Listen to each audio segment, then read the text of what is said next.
Alright guys, so I'm reviewing the Nixeus gaming mouse today. I just bought this from Newegg. It was about $29.99 on sale. This is the black version. They also have a white version.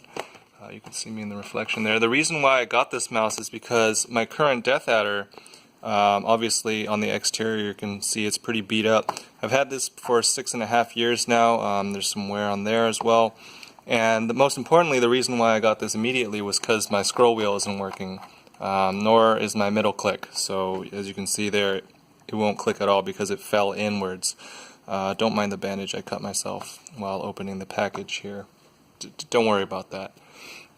But yeah, today we're going to be reviewing the Nixeus gaming mouse, see how it compares to the Deathadder, which I've been using and gotten used to for the past 6.5 years. Let's see if this can hold up for another 6.5 years. That would be nice. Let's just see if I can open this box with one hand. Or maybe I have to set down the camera. That's fine, we got it. It's 1 second here. There.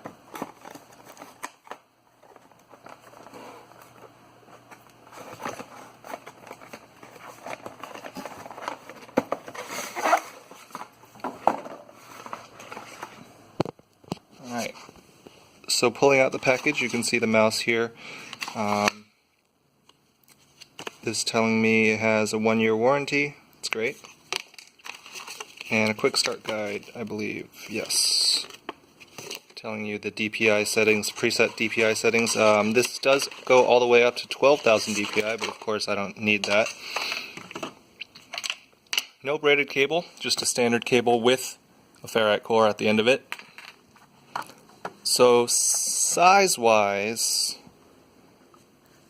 I'd say this one's definitely narrower. The Nixeus mouse is definitely narrower. The texture on the top here, on the black version, is slightly, how would you call it, rubberized. Similar to how this is, how this was, rather. You can still feel it a little bit. Hopefully this doesn't get as beat up over the years, but we'll see how that goes. In terms of height, you can definitely tell that Deathadder is much taller than the Nixeus, so when I hold it like this, right, my fingers actually don't touch the bottom. They rest right here. But with the Nixeus, my pinky finger definitely goes off the bottom.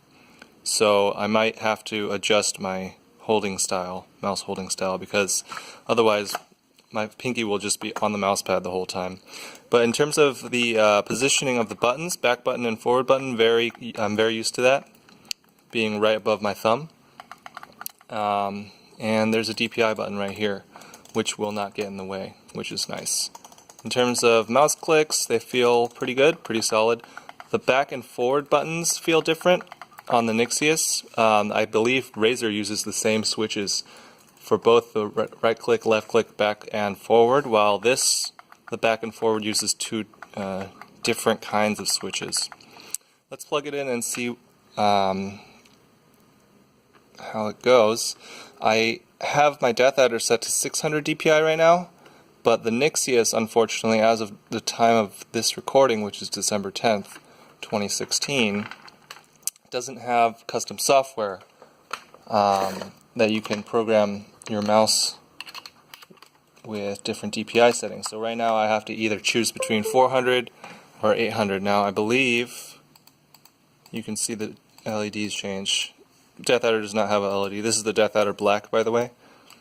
So I believe let's just see. Okay, this is way too high. You probably can't see that. This is definitely 400 right here. This is 800. Yeah. Okay. So overall, this sensor is the, what was it? The PixArt PMW 3300. Wow, my camera takes a while to focus. 3360. So that's the same sensor used in a lot of Logitech G mice compared to the Deathadder. Yeah, seems pretty nice. Just have to adjust my pinky positioning a little bit, as I mentioned earlier. Otherwise, this seems like a solid mouse. And once they come out with the software for it to adjust, program the buttons, adjust the LEDs, and adjust the DPI, I think this will be a very good value for money. Thanks for watching.